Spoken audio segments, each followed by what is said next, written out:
کی قلت کو کثرت پر غلبہ عطا فرما کے قیامت تک اہل ایمان کو ایمان کی قوت اور ایمان کی ہیبت اور ایمان کی برکات اور ایمان کے ثمرات کو اللہ نے ذکر فرما دیا کہ ایمان پکا ہو جائے۔ اور یہ جو ہمارا غزوہ ہے بڑی یاد کرنے والی باتیں ہیں۔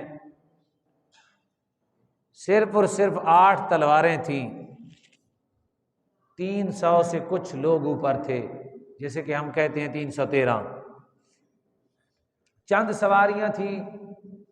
میں یہ جنگ صرف خلاصتاً عرض کروں گا چند چیزیں تاکہ ہمیں اس سے سبق مل جائے۔ واقعات ہم سنتے رہتے ہیں، ہم نے ایک دوسرے کی تربیت کرنی ہے، اس جنگ سے ہم نے سبق لینا ہے، اس غزوے سے ہم نے تعلیم حاصل کرنی ہے۔ آج کہ 14 صدیوں پہلے ایک واقعہ جو رونما ہوا جب پیغمبر خدا بنفس نفسی تشریف فرما تھے، ان کے بعد جو اس کائنات میں افضل ترین تھے ابوبکر صدیق بھی بنفس نفسی شریک تھے رضی اللہ تعالیٰ عنہ، اور کائنات کے افضل ترین لوگ اس جنگ میں شریک تھے، جن کی ہاتھ اٹھ جاتے تو اللہ دعاؤں کو قبول کر لیتا۔ امام الانبیاء کے دہن مبارک سے لفظ نکلتے، بخاری شریف میں حدیث ہے، سیدہ طیبہ عائشہ صدیقہ فرماتی ہیں میں نے اتنی جلدی ہوتا کام کبھی نہیں دیکھا جتنی جلدی حضور کے لب اطہر سے الفاظ نکلیں اور اللہ کی بارگاہ میں قبول ہو جائے۔ قبولیت کا یہ عالم اور اللہ کی دیے ہوئے معجزات، قدرت و تصرف و اختیار کا یہ عالم، اشارہ کریں، ہاتھ کریں، چاند 2 ٹکڑے ہو جائیں، دعا مانگیں، گیا ہوا سورج پلٹ کے واپس آ جائے، تو سمجھنے والی باتیں ہیں۔ تھوڑے سے کھانا بابرکت ہو جائے، اور ہر چیز ہونے کے باوجود اللہ کی وحی کا سلسلہ، اللہ کی قربت کا سلسلہ، معراج کر لیا، لیکن اس کے باوجود مدینے سے باہر نکلنا پڑا، بدر میں جانا پڑا، ہماری تعلیم کے لیے، ہمیں سبق کے لیے کہ گھر میں بیٹھے ہوئے یہ نہیں کہنا کہ اللہ بخش دے گا، نماز پڑھے بغیر یہ نہیں کہنا کہ اللہ تو بڑا رحیم ہے، اور اللہ کے فرائض کو ادا کیے بغیر کہنا کہ نہ جی جانا تو رب کی رحمت کے ساتھ ہے۔ تو رحمت مدینے میں زیادہ ہے یا بدر میں زیادہ ہے؟ مدینہ زیادہ افضل ہے نا، آج بھی مدینہ بدر سے افضل ہے، اور قیامت تک مکہ کے بعد اگر کسی چیز کا مقام ہے تو مدینہ شریف ہے۔ بخاری شریف کی حدیث ہے، حضور نے فرمایا ہے کہ مدینے کی مٹی ہماری مٹی، اردنا کا لفظ ہے، فرمایا ہماری مٹی بھی شفا ہے۔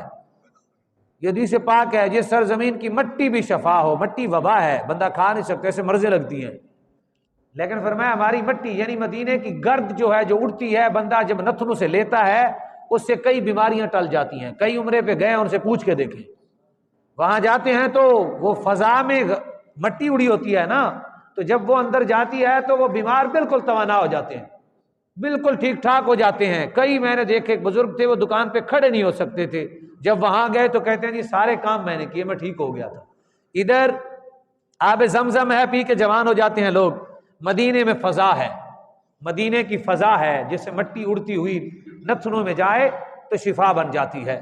مدینے کی مٹی شفا، مدینہ افضل ترین شہر اس کائنات کا مکے کے بعد۔ اللہ کی شان دیکھیں یارو۔ لیکن رسول اللہ صلی اللہ علیہ وسلم بدر میں گئے، حضور تشریف لے گئے، افضل ترین لوگ ساتھ گئے۔ پتہ یہ چلا کہ جس مرضی افضل ترین مقام پر بندہ بیٹھا ہو، وہ کسی صوفی کا بیٹا ہو یا پیر صاحب کا صاحبزادہ ہو یا کسی بڑے مرتبے میں بیٹھا ہو، دین مصطفیٰ کی خاطر نکل کے جانا پڑے گا۔ وہاں تکلیفیں برداشت کرنی پڑیں گی، یعنی گھر سے اٹھ کر مسجد کی طرف جانا پڑے گا، اور پھر مسجد سے اٹھ کر کسی اور کی خدمت کے لیے جانا پڑے گا۔ تو ہمیں جنگ بدر خلاصتاً یہ عرض ہے کہ جنگ بدر دی ہوئی قوت کو صرف کرنے کی تعلیم دیتی ہے۔ اللہ نے ہاتھ اٹھنے کو دیے تو یہ دین کے لیے اٹھنے چاہیے، زبان بولنے کے لیے دی تو یہ بولنی چاہیے۔ ابھی تھوڑا سا ہم سیر کریں گے کہ کیسی زبانیں بولی، کیسے ہاتھ اٹھے، کیسی دعائیں قبول ہوئی، پھر جو کچھ اللہ نے دیا ہے وہ سارے کا سارا رب کے نام پہ خرچ کرنا، اسی کا نام بدر ہے، اور اسی کا وہ علامہ اقبال کہتے ہیں فضائے بدر پیدا کر، کہتے ہیں اب بھی بدر کی فضا پیدا کرنے کی ضرورت ہے، فرشتے اب بھی اتر کر آ جائیں گے۔ ایم عالم مفتی اعظم تھا پاکستان کا، جو فوجی ایم عالم جس نے دنیا کا ریکارڈ توڑا، وہ مفتی اعظم تھا، اوپرلے درجے کا بہت بڑا ولی تھا۔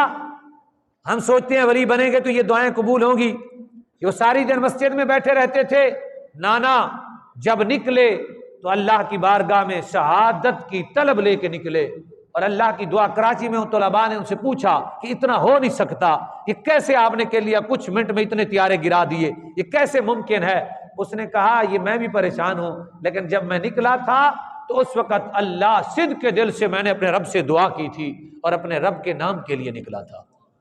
اللہ نے نہ دیکھا، اس کی نمازیں کچھ کبھی کہیں قضا ہوتی ہیں، یہ ولایت کے کس مقام پر فائز ہے، کتنی عبادت گزار ہے۔ اللہ نے فرمایا جس کام کی طرف جا رہا ہے سچا ہے، فرشتوں آج اس نے بدر کی پھر فضا بنا دی ہے، آج اس کی پھر مدد کر دو۔ تو فضائے بدر پیدا کرنے والا گناہگار بھی ہو، فضائے بدر پیدا کر دے، اندر سے اس کا دل، ہمارا دل بدر والوں کے ساتھ مل جائے، بس اتنی سی بات ہے، فضائے بدر پیدا ہو جائے تو فرشتے آج بھی اتر کے آ جاتے ہیں، فرشتے آج بھی اتر کے آ جاتے ہیں۔ ہمارے ملک پاکستان میں کئی مرتبہ ایسے ہوا، جب ایسی فضا پیدا کر دی گئی، دیوانہ وار وہ نکلے، پھر غربتیں بھی چلی جاتی ہیں، پھر دکھ بھی چلے جاتے ہیں، پھر عزتیں بھی آ جاتی ہیں، پھر رفعتیں بھی آ جاتی ہیں، پھر مقام اور مراتب بھی نصیب ہو جاتے ہیں۔ تو کریم آقا مولا صلی اللہ علیہ وسلم سفیان کے قافلے کے پیچھے، اس کارواں کے پیچھے حضور صلی اللہ علیہ وسلم نے جو ہے نا پیچھا کیا کہ اس قافلے کو پکڑ لیں گے۔ خبر یہ ملی کہ اس نے نکلنے کی کوشش بھرپور کی ہوئی ہے، اور اس کی مدد کے لیے مکہ سے رئیس اور بڑے بڑے لوگ ادھر لڑنے کے لیے آ رہے ہیں۔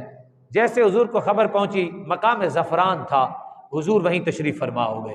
میرے آقا نے صحابہ سے پوچھا بتائیں قافلے کا تعاقب کریں یا میدان سجا دیں آج؟ تو صحابہ ایسے تعاقب کرنے قافلے کا، تو اتنا تیاری نہیں تھی، 8 تلواریں تھیں، تھوڑی سی سواریاں تھیں۔ میرے آقا مولا صلی اللہ علیہ وسلم نے پوچھا بتائیں، کچھ لوگوں نے کہا کہ قافلے کا تعاقب کریں، اس کا سورۃ الانفال میں ذکر ہے۔ میرے آقا مولا صلی اللہ علیہ وسلم کے چہرہ انور پر گراں گزرا کہ میں تمہیں اللہ کی بارگاہ میں مقبول شہادتیں دینا چاہتا ہوں، دنیا کی محبت نکال کر آخرت کی طرف لے جانا چاہتا ہوں۔ ان کے دل میں محبتیں ساری تھی، لیکن حضور سامنے تھے۔ میں تمہیں ایک اور مقام پہ، حضور نے ایسے صحابہ کرام کے مقام بڑھائے ہیں، ایسے ایسے مقام پر کہ بس پھر صحابہ کہتے تھے یا رسول اللہ آپ حکم کریں۔ میرے آقا مولا صلی اللہ علیہ وسلم پھر جب حضور کے چہرے پر یہ بات گراں گزری، پھر خلیفہ بلا فصل افضل الخلق بعد الانبیاء ابوبکر صدیق کھڑے ہوئے رضی اللہ تعالیٰ، عرض کی حضور آپ حکم فرمائیں، ہم آپ کے حکم کی تعمیل کے لیے حاضر ہیں۔ کس طرف جانا ہے؟ جدھر حکم کرتے ہیں ہم حاضر ہیں، ہم نے آپ کا کلمہ پڑھا ہے، ہم رب کی ہر بات کو مانیں گے، جو آپ کا رب، جو حکم ہے رب کا، جو آپ کا حکم ہے وہی ہم پورا کریں گے۔ صدیق اکبر بیٹھے، پھر فاروق اعظم کھڑے ہو گئے، آپ نے تقریر کی، صحابہ تقریر کرتے آئے، حضرت مقداد کھڑے ہو گئے، یہ انصار میں سے تھے، انہوں نے کہا یا رسول اللہ حکم تو فرمائیں، آگے بھی لڑیں گے، پیچھے بھی لڑیں گے، دائیں بھی لڑیں گے، بائیں بھی لڑیں گے، یا رسول اللہ یہ بدر قریب ہے، برق الغماد شام کا علاقہ ہے اور وہ سفر بہت زیادہ ہے ادھر، تو فرمایا اگر آپ ابھی حکم کریں، سواریاں نہیں ہیں، تلواریں بھی نہیں ہیں، اور پوری کائنات ہماری دشمن ہے، لیکن اگر ابھی حکم کریں کہ برق الغماد کی طرف جانا ہے، حضور نے فرمایا، حضور کی بارگاہ میں عرض کی یا رسول اللہ ہم ادھر سے چھوڑ کے ادھر کا سفر اختیار کر لیں گے، آپ حکم تو فرمائیں۔ حضور نے فرمایا اشیرو علیہ، مشورہ دو مجھے، مشورہ دو۔ بس پھر جب حضور صلی اللہ علیہ وسلم نے دوبارہ کہا تو ایک روایت میں پھر دوبارہ ان صحابہ نے تقریریں کی حضور کے سامنے جانشاری کا۔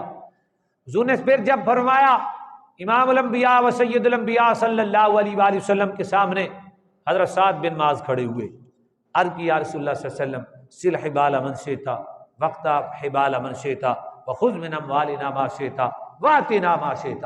یا رسول اللہ کوئی بات نہیں ہے، آپ ہمارا رشتہ جس سے چاہیں توڑ دیں، یہ تو دور کے لوگ ہیں، آپ ہمارے رشتہ دار پیچھے بیٹھے ہیں، جس سے چاہیں رشتہ توڑ دیں، جس سے چاہیں رشتہ جوڑ دیں، آپ کی مرضی ہے، ہم سچے ہیں اس بات میں۔ سل حبال من شئتا وقت حبال من شئتا، فرمایا خذ من اموالنا ما شئتا، فرمایا جو مال چاہیں آپ لے لیں، فرمایا جسے چاہیں دے دیں، فرمایا جب آپ کسی کو دیں گے ہمیں زیادہ خوشی ہوگی۔ فرمایا مالوں کے بھی مالک آپ ہیں، جانوں کے مالک بھی آپ ہیں، آپ جیسے چاہیں کر دیں، چاہیں تو تعلق توڑ دیں، چاہیں تو رشتے توڑ دیں، جس کا رشتہ چاہیں گے توڑ دیں، ہم تلوار اٹھا کے اسی کے سامنے کھڑے ہو جائیں گے۔ جہاں حکم ہوتا ہے وہ دور کے ہیں، ہم اپنے رشتہ دار کو، حضور کے چہرے پہ تبسم آ گیا۔ میرے آقا نے فرمایا سیرو بشیرو، فرمایا اٹھو چل پڑو اور خوشخبری تمہیں میں پہلے ہی دے دیتا ہوں۔ فرمایا اٹھو اور خوش ہو جاؤ، خوش ہو جاؤ، خوشخبریاں ہیں تمہارے لیے، اٹھو، بس اتنی سی بات ہے۔ مشورہ لینا تھا، زبان سے الفاظ نکلے۔ حضرت عمر نے ایک بار عرض کی حضور ہم قریشی ہیں، ہم بہت بہادر ہیں، بات کے بڑے دھنی ہیں، جب سے آپ کا کلمہ پڑھا ہے ہم پیچھے ہٹے ہیں، اب بھی ہم نہیں ہٹیں گے۔ حضرت عمر رضی اللہ تعالیٰ نے یہ جملے بولے، حضور نے تبسم فرمایا۔ میرے آقا مولا صلی اللہ علیہ وسلم، میرے مسلمان بھائیوں، قدم قدم پہ حضور نے جو تعلیم عطا فرمائی وہ عجیب سے عجیب تر ہے۔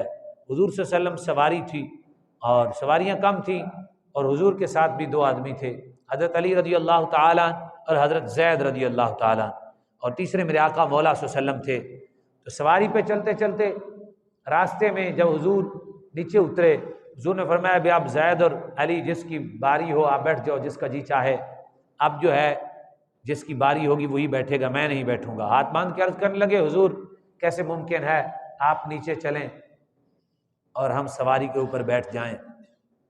حضور نے جو جملہ وہاں فرمایا وہ بڑا عظیم تر جملہ ہے۔ حضور نے فرمایا ما انتما باقوی علی المشی منی، فرمایا بتاؤ تم مجھ سے چلنے سے زیادہ قوت رکھتے ہو، تمہاری قوت مجھ سے زیادہ ہے، میں نہیں چل سکتا اور تم چل سکتے ہو، فرمایا تم سے اللہ نے مجھے زیادہ قوت دی ہے، میں چل سکتا ہوں۔ کیا جملہ ہے!